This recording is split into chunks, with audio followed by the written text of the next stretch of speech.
சோழ பாண்டியர்கள் தங்களின் அந்திம காலத்தை எண்ணிக்கொண்டிருந்த ஒரு மாலை பொழுதில் வடதமிழகத்திலிருந்து ஒரு பெரும் கூட்டம் மதுரையை நோக்கி படையெடுக்கிறது. சோழ சாம்ராஜ்யம் தோன்றியிருக்கவில்லை. விண்ணை பிளந்து நிற்கும் தஞ்சை பெரிய கோவிலின் கம்பீரத்தின் ஒரு செங்கல் கூட நடப்படவில்லை. அந்த காலத்தில் லட்சக்கணக்கான ஏக்கர் நிலங்களை தனது ஆளுகையின் கீழ் கொண்டு வந்த அந்த பெருங்கூட்டம் மதுரையை நோக்கி கர்ஜித்தபடி பறக்கிறது. பாண்டிய நாடு அந்த கூட்டத்தின் காலடியில் பணிகிறது. சேர சோழ பாண்டியர்கள் தங்களுக்குள்ளாகவே போரிட்டு மடிந்து கொண்டிருந்த வேளையில் இந்த மூவரையும் போர் முனையில் நிறுத்தி தனது வாள்முனையில் அடிமையாக்கியது அந்த கூட்டம். களப்பிரர். சரித்திர ஆசிரியர்கள் இவர்களின் காலத்தை வரலாற்றின் இருண்ட காலம் என்று கூறுகின்றனர். ஆனால் சில அறிஞர்களோ களப்பிரர் ஆட்சி காலத்தில் நீதி நிர்வாகம் சிறப்பாக நடைபெற்றதாகவும் ஏற்றத்தாழ்வுகளை அவர்கள் உடைத்ததால் அது ஒரு பொற்காலம் என்று வர்ணிக்கின்றனர். யார் இந்த களப்பிரர்கள்? தமிழக வரலாற்றில் இவர்களின் ஆட்சி எத்தகைய தாக்கத்தை ஏற்படுத்தியது? தமிழ் மன்னர்களாக வர்ணிக்கப்பட்ட சேர சோழ பாண்டிய சாம்ராஜ்யங்களை தங்களின் வாள்முனையில் கொண்டு வந்த களப்பிரர்கள் எங்கிருந்து வந்தனர்? தமிழக அரசியலில் கோலோச்சி அவர்களின் படை பலன்கள் என்ன? அடுக்கடுக்காக எழும் கேள்விகளுக்கு விடை காண சரித்திர சக்கரத்தை சுழற்றி பயணிக்கிறது இன்றைய கதைகளின் கதை. சங்ககாலம் என்று அழைக்கப்படுகின்ற அந்த காலத்தில் தமிழகத்தில் சிற்றரசர்களின் ஆட்சி நடைபெறுகிறது. ஒவ்வொரு மன்னனும் சக தமிழ் மன்னர்களை போர்க்களத்திற்கு முறைசறிந்து அழைக்கின்றனர். எங்கு நோக்கினும் போர்க்களமாக காட்சியளிக்கிறது தமிழகம். போர் தமிழர்களின் வீரமாகவும் தமிழர்களின் கௌரவமாகவும் கருதப்படுகிறது. போர்க்களத்தில் வீரப்புண்ணடைந்த இளைஞர் கூட்டத்தை மதிப்பு மிக்கதாக பார்க்கின்றனர் மக்கள். சீறி பாய்ந்து வரும் அம்புகளுக்கு முதுகு காட்டி ஓடும் வீரர்களை கோழைகள் என்று எள்ளி நகையாடுகின்றனர் மக்கள். சிற்றரசர்கள் தங்களுக்குள் போரிட்டு வருகின்றனர். போர் செய்வது அரசர்களுக்கு வழக்கமான ஒன்றாக மாறியதுடன் போர் புரியும் அரசர்களை கவிஞர்கள் புகழ்ந்து பாடுவதும் வாடிக்கையாக இருந்தது. இதனால் அந்த காலத்தில் போர் என்பது நாகரிகமாகவே கருதப்பட்டது. இவ்வாறு போரில் அரசர் ஈடுபடவில்லை என்றாலும் அவனது உடலை தருப்பை புள்ளின் மேல் கிடத்தி வாளினால் மார்பை வெட்டி விழுப்புண் உண்டாக்கிய பிறகு அடக்கம் செய்த நிலையும் அன்று இருந்தது. இந்த போர் முறையால் மிகவும் பலகீனமாக தென்தமிழக அரசர்கள் இருந்ததால் வடதமிழகத்தின் ஒரு பகுதியில் இருந்த சிறு கூட்டம் தெற்கு நோக்கி படையெடுத்தது. இன்று இருப்பதை போன்ற நில அமைப்பை நீங்கள் கருத்தில் கொள்ளக்கூடாது. அன்றைய தமிழகம் தெற்கே தற்பொழுதைய கன்னியாகுமரி ஒரு முனை என்றால் வடக்கே கர்நாடகத்தை தாண்டியும் விரிந்து கிடந்தது. கர்நாடகத்தின் தற்பொழுதைய கோலார் மற்றும் அதனை சுற்றியுள்ள சில பகுதிகளிலிருந்துதான் அந்த கூட்டம் கிளம்பியது. ஏன் அவர்கள் தெற்கு நோக்கி படையெடுத்தார்கள்? அவர்களின் படையெடுப்பிற்கு யார் வியூகம் அமைத்து கொடுத்தது?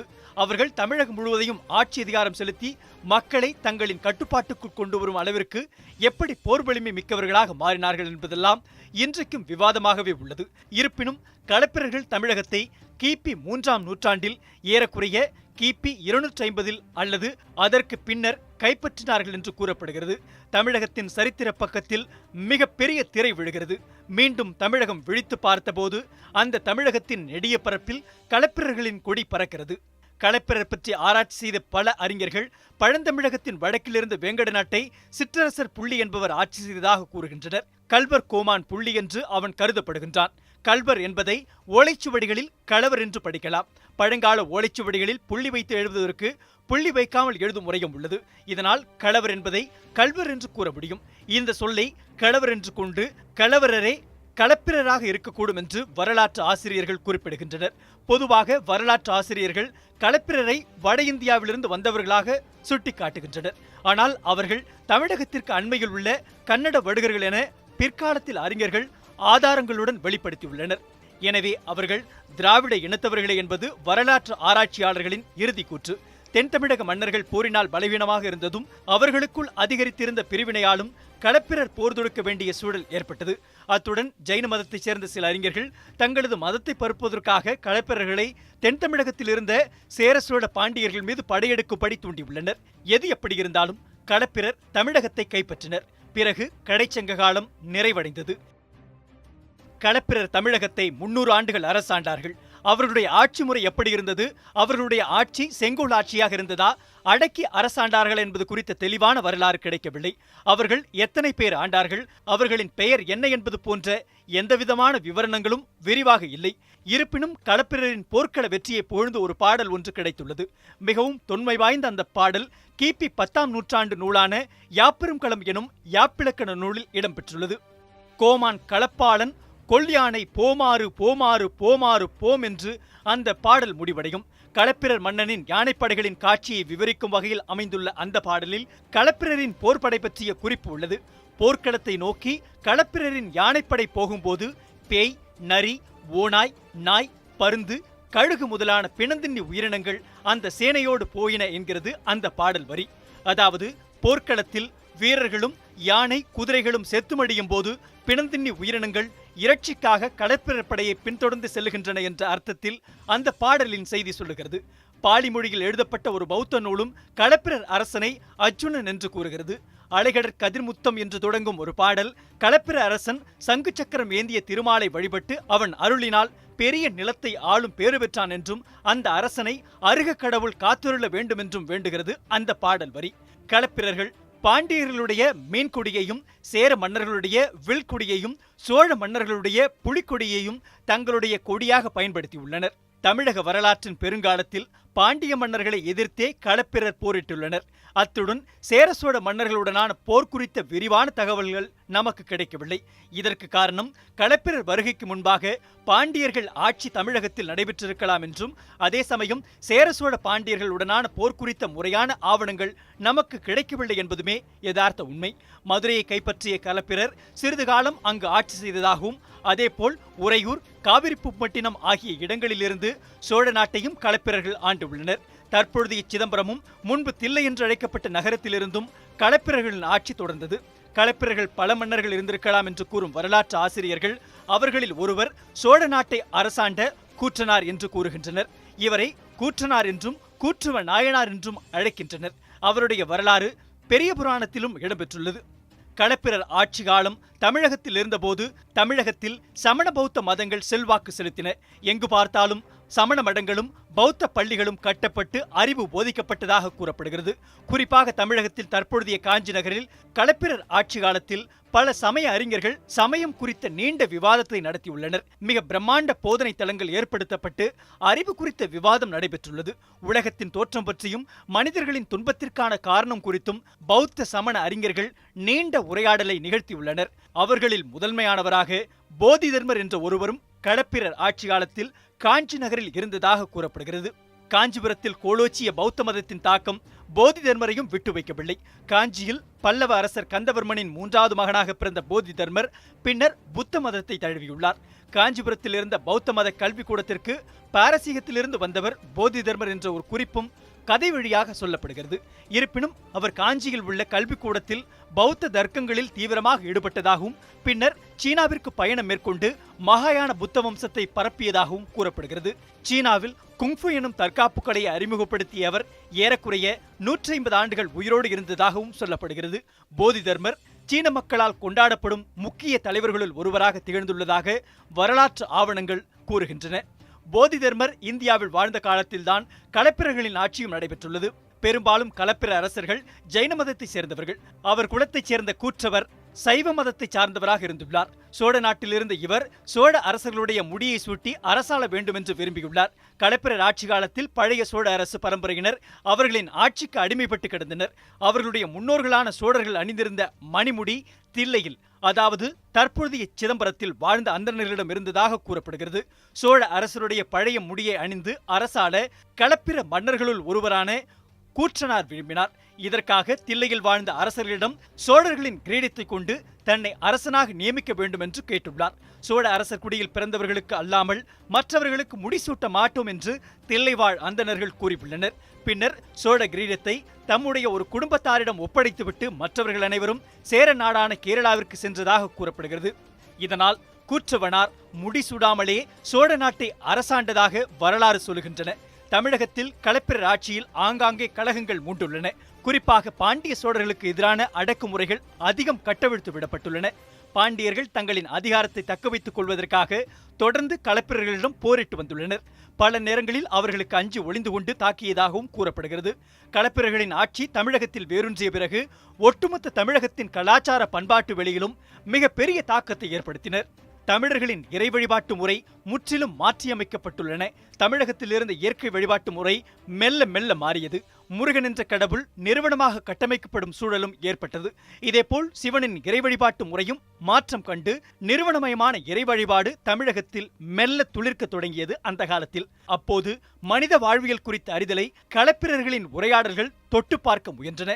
அதேபோல் தமிழகத்தின் நிர்வாக அமைப்பு முறையையே களப்பிரர்கள் முற்றிலுமாக மாற்றியமைத்துள்ளனர். மேல்மட்டத்தில் இருந்த அரசர்கள் அமைத்த உள்ளூர் தலைமைகளை களப்பிரர்கள் அங்கீகரிக்கவில்லை. பார்ப்பன நிறுவனங்களுக்கும் அவர்களின் தத்துவத்திற்கும் மதிப்பளிக்காமல் அலட்சியப்படுத்தியுள்ளனர். இதனால் களப்பிரர் ஆட்சி காலத்தில் தமிழகத்தில் ஆங்காங்கே போர் மூண்டுள்ளது, கலகம் வெடித்துள்ளது. தற்பொழுது புதுக்கோட்டை மாவட்டத்தில் உள்ள கொடும்பாளூர் என்ற நகரத்தில் ஒரு கல்வெட்டு ஒன்று கிடைத்தது. அதில் இருக்குவேல் அரசன் என்பவர் களப்பிரர்களுக்கு அடங்கி அரசாண்டதாக கூறப்படுகிறது. அவர் காலத்தில் வாழ்ந்த பாண்டியர்கள் தங்களின் மதுரை நகரத்தை களப்பிரரிடமிருந்து மீட்பதற்காக தொடர்ந்து முயற்சிகளை மேற்கொண்டுள்ளனர். பாண்டியர்கள் செய்யும் போர்களை தடுக்க இலக்குவேன் அரசன் களப்பிரர்களோடு இணைந்து பாண்டியர்களுக்கு எதிராக போர் புரிந்துள்ளார். அந்த போரில் பாண்டியர்களின் யானைப்படையை வென்றதாக குறிப்பு ஒன்று இடம்பெற்றுள்ளது. களப்பிரர்களால் விரட்டியடிக்கப்பட்ட சோழகுலத்தைச் சேர்ந்த ஒரு அரசன் வடுகநாடு என்று அழைக்கப்பட்ட ஆந்திராவின் ஒரு பகுதிக்கு சென்று ஆட்சி புரிந்துள்ளார். ஆந்திராவின் கடப்பை மாவட்டத்தில் கிடைத்துள்ள பழைய கல்வெட்டு சாசனங்களும் செப்பேடுகளும் இந்த வரலாற்றை சொல்லுகின்றன. இதற்கான குறிப்பானது சீன யாத்ரிகர் யுவான்சுவாங்கின் நூல்களிலும் காணப்படுகிறது. களப்பிரர்கள் பிராமணர்களுக்கு எதிரான நடவடிக்கையில் ஈடுபட்டதாக சில கல்வெட்டுகள் கூறுகின்றன. சங்க காலத்தின் நடுப்பகுதியில் இருந்த வேள்வி செய்தமைக்காக பார்ப்பனர்களுக்கு தானங்கள் வழங்கப்பட்டு வந்தன. அதாவது சேர சோழ பாண்டிய மன்னர்கள் பிராமணர்களுக்கு வழங்கிய நிலங்களை பிடுங்கி பொதுமக்களுக்கு களப்பிரர்கள் தானமாக வழங்கியுள்ளனர். குறிப்பாக வேள்விக்குடி செப்பேட்டில் வேள்விக்குடி எனும் ஊரை கொற்கை கிழான் தற்கொற்றன் என்பவர் பிராமணர்களுக்கு தானமாக வழங்கியுள்ளார். இதனை களப்பிரர் பிடுங்கி மக்களுக்கு கொடுத்துள்ளனர். மீண்டும் கிபி 6ஆம் நூற்றாண்டளவில் களப்பிரரை அழித்து ஆட்சிக்கு வரும் பாண்டிய மன்னர்கள் வேள்விகளுக்கு தானங்களாக நிலங்களை கொடுக்கும் முறையை ஊக்கப்படுத்தியுள்ளனர். களப்பிரர்கள் பிராமணர்களுக்கு தானமாக கொடுக்கப்பட்ட நிலங்களை பிடுங்கியதால் ஆத்திரமடைந்த ஒரு பிரிவினர் களப்பிரர்களுக்கு எதிரான பிரச்சாரத்தை தொடர்ந்து மேற்கொண்டு வந்ததாக கூறப்படுகிறது. களப்பிரர்கள் தமிழையும் தமிழ் பண்பாட்டையும் அழித்ததாகவும் வேள்வி பாரம்பரியத்தையும் சைவ பாரம்பரியத்தையும் அழித்ததாகவும் இதனால் களப்பிரர்கள் தமிழர்கள் அல்ல என்றும் வரலாற்றில் தொடர்ந்து பதிவு செய்யப்பட்டுள்ளது.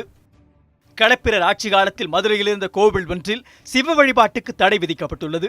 களப்பிரர் ஆட்சி காலத்தில் ஆனமலை, ஆனைமலை, அழகர்மலை, திருப்பெருங்குன்றம், சமணர்மலை, கழுகுமலை, சித்தன்னவாசல், கீழவளவு உள்ளிட்ட பகுதிகளில் உள்ள மலைகளில் சமணர்கள் வாழ்ந்து வந்துள்ளனர். இவர்களின் தவத்திற்கும் கலை செயல்பாடுகளுக்கும் களப்பிரர்கள் உதவியுள்ளனர். இதுபோன்ற தொடர் நடவடிக்கைகளாலும் பாண்டிய சோழ மன்னர்கள் மீதான தாக்குதல்களாலும் தமிழகம் ஸ்திரத்தன்மையற்று காணப்பட்டதாக வரலாற்று ஆசிரியர்கள் கூறுகின்றனர். தமிழகத்தில் களப்பிரர்களின் ஆட்சியை 2 காலம் என்றும் ஆய்வாளர்கள் சொல்லுகின்றனர். இதனை கடுமையாக மறுதளிக்கும் மற்றொரு சாரார் களப்பிரர்களின் ஆட்சி காலம் ஒரு பொற்காலம் என்று வர்ணிக்கின்றனர். இதனை மறுக்கும் மற்றொரு தரப்பினர் களப்பிரர் ஆட்சி காலத்தில் இலக்கியங்கள் செழித்து வளர்ந்துள்ளதாக கூறுகின்றனர். களப்பிரர் வருகைக்கு முன்பு வரை இலக்கியம் வளர்ச்சி அடையவில்லை என்றும், ஆனால் அவர்களின் வருகைக்கு பிறகே புதிய புதிய கருத்தியல்கள் வெளிவந்ததாகவும் சொல்லுகின்றன. இதற்கு முக்கியமான காரணம் களப்பிரர் ஆட்சி காலத்தில் நிலவிய சமய கருத்தியல் மோதலையே குறிப்பிட வேண்டியுள்ளது. கிபி 3ஆம் நூற்றாண்டில் சமண சமயமும் பௌத்த சமயமும் வட இந்தியாவிலிருந்து தமிழகத்திற்கு வந்தது போலவே மற்றொரு மதமான வைதிக மதமும் தமிழகத்திற்கு வந்தது. வடமொழி வேதத்தை மையமாக கொண்டு கட்டமைக்கப்பட்ட அந்த மதம் ரிக், யசுர், சாம, அதர்வனம் ஆகியவற்றை ஆதாரமாக கொண்டது. இந்த மதம் சாதி வேறுபாட்டை முதன்மையாக கொண்டது என்ற விமர்சனமும் உள்ளது. இதன் அடிப்படை சூத்திரமாக பிராமணர்கள் இல்லாமல் வேறு யாரும் கற்கக்கூடாது என்று வலியுறுத்தி வந்தது. இந்த 3 காரணங்களால் ஏற்பட்ட தத்துவ மோதல்களில் களப்பிரர் சமண பௌத்த மதங்களின் கொள்கைகளுக்கு ஆதரவான நிலைப்பாட்டை எடுத்துள்ளனர்.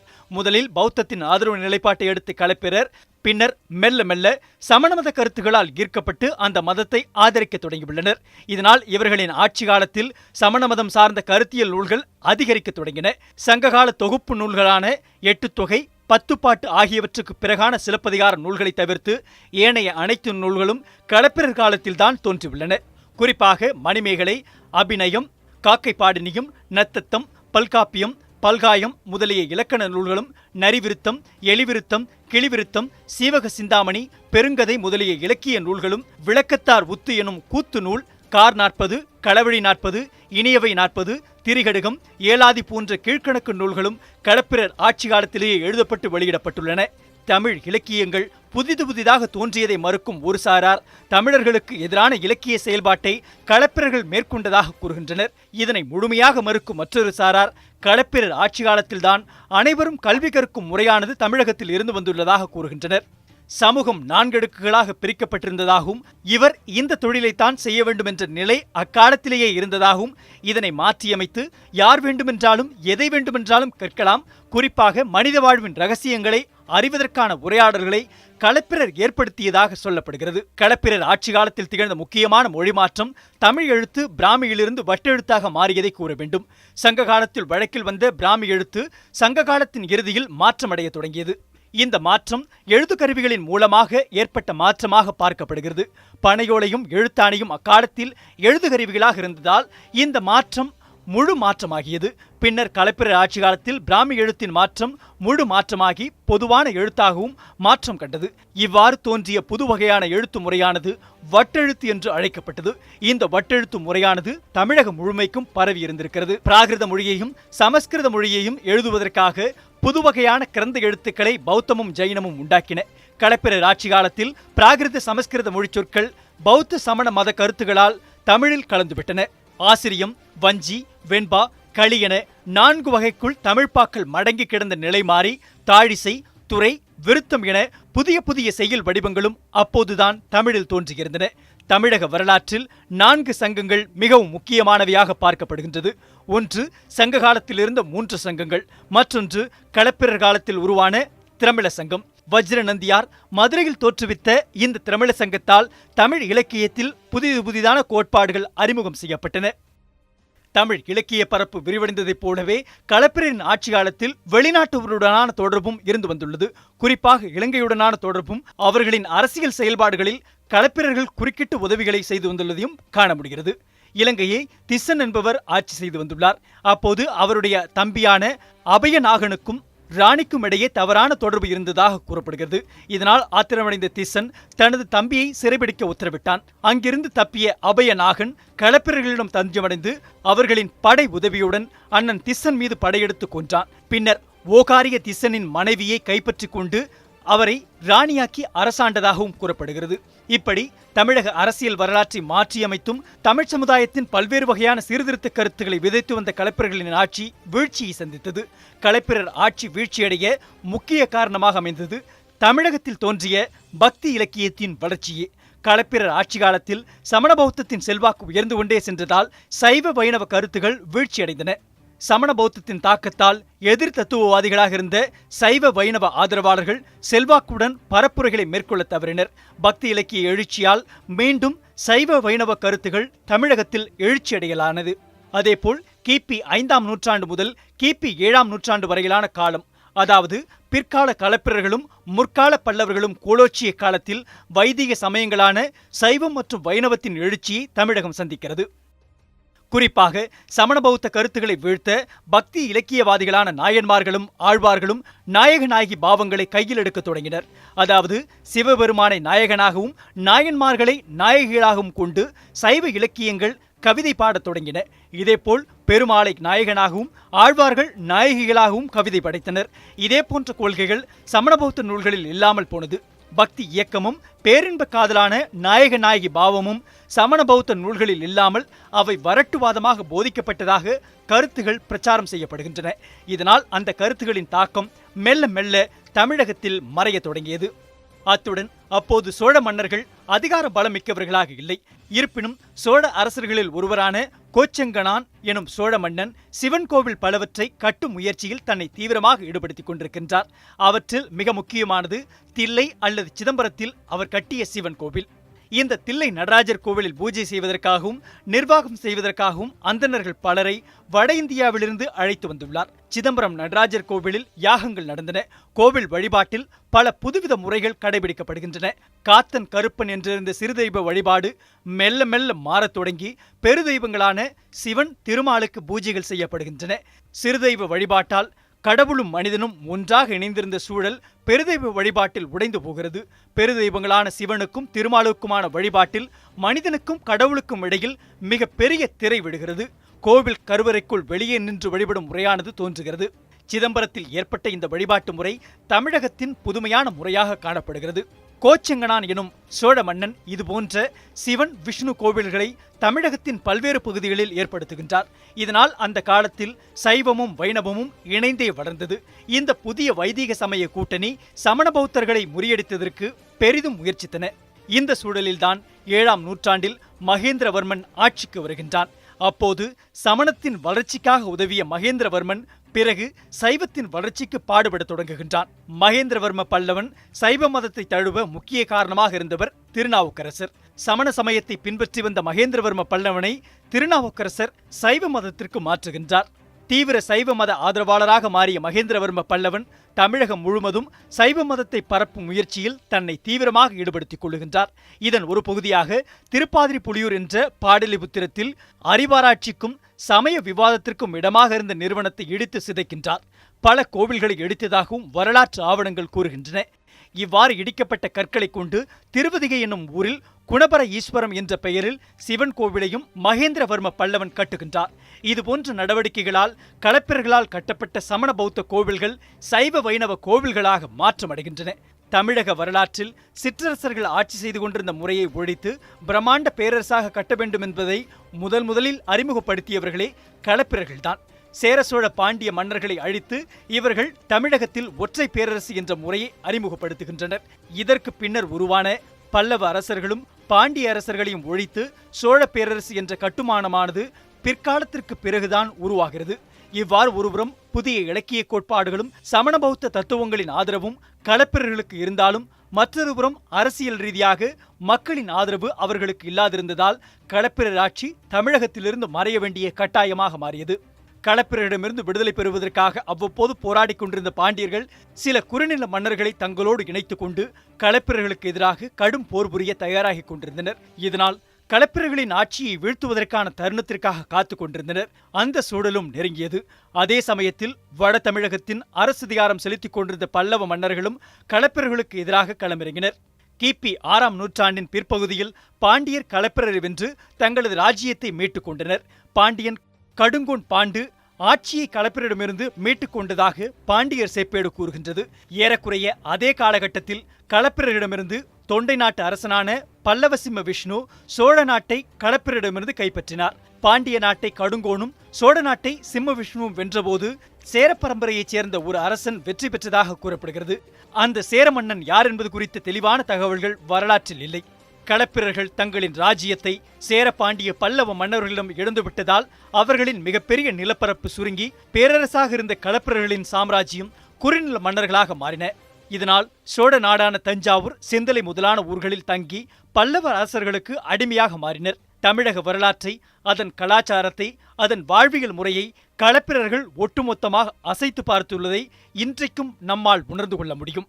சமூகம் உருவாக்கியுள்ள சில மதிப்பீடுகள் எங்கிருந்து தோன்றின என்பதனை அறிய ஒருவர் ஆராய்ச்சி மேற்கொள்ள வேண்டுமென்றால் அது களப்பிரர்களின் ஆட்சியின் மையப்புள்ளியில் சென்று சேரும். களப்பிரர்கள் தமிழ்ச் சமுதாயத்தின் அறியாமையை கிழித்தெறிந்தவர்கள் என்று கூறினாலும் அவர்களின் வாழ்வியலுக்கான முற்று முழுதான வரலாறு நமக்கு இன்னும் கிடைக்கப் பெறாமை மிக பெரிய துரதிர்ஷ்டமே. எது எப்படியோ தமிழக வரலாற்றில் மக்களின் மீது அதிகாரம் செலுத்திய எத்தனையோ மன்னர்களுக்கு மத்தியில் சில இடங்களிலாவது மக்களுக்கான வாழ்க்கையை அவர்கள் வாழ்ந்துவிட்டு சென்றுள்ளதையே வரலாற்றின் செல்லரித்து போன ஏடுகள் வழியாக ஆதாரங்கள் நமக்கு காட்டுகின்றன. செய்திகளை உடனுக்குடன் தெரிந்து கொள்ள News7 தமிழ் பிரைம் யூடியூபை சப்ஸ்கிரைப் செய்யுங்க. மறக்காம கீழ இருக்க பெல் பட்டனை கிளிக் பண்ணுங்க.